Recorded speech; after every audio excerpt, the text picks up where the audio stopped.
Hello again, and welcome back to another Farewell North devlog. It's only been about a week since the last entry, but I wanted to give a quick update before I take a short break from the game. Don't worry, development on the game's not stopping. I'll just be taking a week to host and participate in a game jam for our Discord server. If you want to join in, it's going to be very casual, very low pressure jam, perfect for a first time. There's a link with details in the description, but it's going to run from the 10th until the 18th of April, and the theme will be announced right at the start of the jam. We'll be voting on the theme over on Discord, so feel free to join, and we have plenty of people looking to partner up or form a group, so it should be a good time. After the jam, we'll be doing a video showing what I made and playing some of the other games that were made during the jam, so look out for that in a couple weeks. Anyways, just before the jam starts, I want to give you a quick update on a couple things that I've been working on. So a few videos back, I introduced the ability for the dog to be able to push color out and activate objects in the environment, such as plants and animals, and have them become a sort of beacon of color. So I quite liked this mechanic, but the visuals were never quite right, and I had this sort of distortion effect, but it always felt out of place and it wasn't immediately clear what was happening if you hadn't seen or heard of the game before. So I really wanted to redesign this effect, and I had the idea for it to act as a sort of window into the uncolored world, so that as long as you're looking through the radius of the effect, everything would be colored. It took me a little while to figure out the best approach to make this work, but what I ended up coming up with is something like this. So if you imagine the color pushing to be this sphere in the center of the screen around the dog, and on one side you have the game's camera, and on the other you have an object that we want to draw, such as this tree. Then in the shader for any given pixel, we need to determine if the pixel is visible through the sphere by calculating a line from the camera to the pixel, and determining if that line passes through the sphere. So if it does, then the pixel can be colored in, otherwise it's left uncolored, and essentially we repeat this process for every pixel. Luckily this is running on the GPU, so it's quite efficient, and we just determine whether each pixel is visible through the sphere or not, and that determines whether it's colored or not. So there are a number of edge cases around this though. For example, consider having a tree which is between the camera and the sphere. So if you were to draw a line, like an infinite line, from the camera, it would pass both the sphere and the tree. However, because the tree is before the sphere, it shouldn't be colored. So there's a lot of these little edge cases, similar with things where the sphere goes under the ground, so should the ground on top of it be colored or not? It all kind of depends on the perspective. Anyways, if you're curious, this article was a great help to me in figuring out all the math for this and all the different edge cases. Luckily, this is a solved problem. It's a very common approach used in ray tracing. So anyways, I'll leave a link in the description if you want to check that out. So anyways, I got it working, and while it's just a fleeting moment of color, I think it gives a really nice effect and it's much more satisfying than what was there before.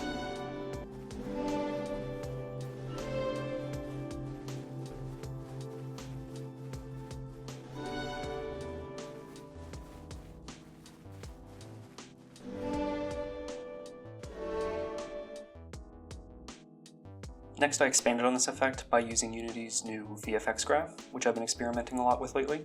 Basically, this allows you to run particle systems on the GPU. And so what I added was a sort of expansion of particles with the effect, so they kind of come out with it and then they inhale back in afterwards, almost as if there's like a vacuum once the effect is over. And I think this gives like a nice connection. It just kind of grounds it more in the world, and it looks like there's, the air around the effect is actually being impacted, which I think is pretty cool.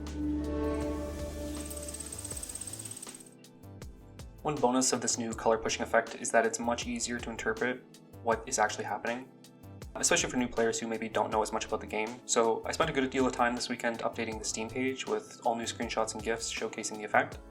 So of course, shameless plug, if you want to go support the game, consider heading over to Steam and adding Farewell North to your wishlist. It really helps a lot. But in any case, let's get back to the devlog. So the other thing that this new visual did was give me a new idea for something that I'm really excited about. So I've been designing puzzles and areas around this whole color pushing mechanic, activating the wildlife, and one issue that I found is that it's quickly becoming a little too repetitive. So pretty much every obstacle is simply solved by finding the animal that unlocks it, and there's no variety in that. So for instance, the bridge was solved by foxes crossing it, and this is in the middle of activating birds, and it all becomes a little repetitive. So I was thinking about what puzzles I enjoy in other games that I don't think are used very often, which is puzzles that are based on perspective, where you need to look at objects from a certain angle in order to unlock them. So I thought this would work really well with the new effect of pushing color out and giving you the ability to effectively color in hidden objects when you look at them from the right perspective and push color. So the idea now is that basically hidden objects become more visible as you move closer to the proper perspective, essentially guiding the player to the right place. And then once you get to the right place, it'll actually glow. And when it's glowing and you push color, that's when you actually get to reveal the hidden object. So in order to accomplish this, I came up with a scoring system that's based on 3 factors. So one is your distance to the object. So if you're, a mile away, it's not going to work. The other is the angle that you're looking at, which is essentially, the perspective. And so there's a correct perspective that you need to be using. And then the other is these little red dots. You need to make sure these aren't actually visible in the game, but they basically measure how much of the object is actually within the radius of the color pushing. So there has to be a sufficient, basically it has to be almost the entire object is in view for it to be revealed. So as you approach it, and as the score is satisfied, it becomes more visible. So you can see here, as I'm turning to the proper perspective, eventually it glows because I've gotten the right score. And then if you ping, it colors in the object. So that's the idea. So I think this is just going to allow for a new layer of puzzle design, and it's going to be a little bit more player controlled than the animals, which kind of just have pre-scripted behaviors. And yeah, so I think it's gonna be cool. The other thing is to consider what happens if you kind of miss. So if you're, if you don't satisfy the score, but you reveal color. So what I did was basically I'll color in the portion that would be colored by the color pushing effect, and it kind of rescinds back in because you haven't satisfied the score. And of course, once you do satisfy the score, then it'll actually properly color in. But this way, it's giving the player a bit of a hint as to what's there and why it's important.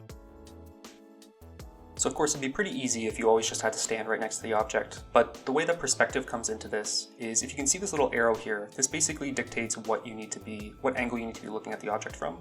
So if I move that so that you have to be looking, say, up towards it from the ground, and rerun the scene, you can basically see that you've kind of changed the puzzle and you've defined a place where the player needs to reach in the level. So it might be a high up cliff, it might be some hard to reach area, something that they haven't unlocked a path to yet. But just as an example, if I show you here, so I'm going to move the 2 sensors inwards so you don't need to have the full object colored anymore, and point the perspective up. And so if we run the game, and we head over to the spot, it's going to be a little hard to find just because the skybox in the background is white. I might need to work on that a little bit.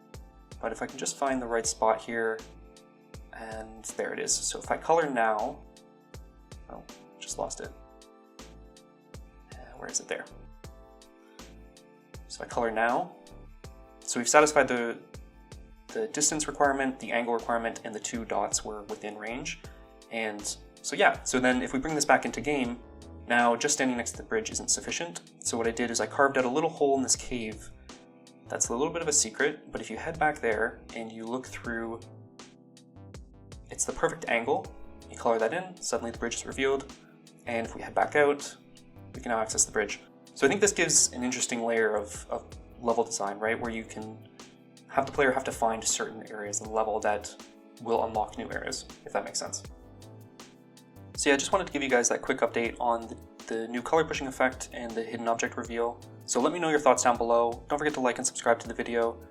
There's not going to be much progress on the game next week, but don't worry, I'm 100% committed to the project still. I can't wait to get back to it after the jam, to be honest. But we'll probably have a video or 2 in the next couple weeks that are focused on the jam, and then we'll be back to the normal Fair One North devlogs. So in the meantime, thanks for watching, and I'll see you then.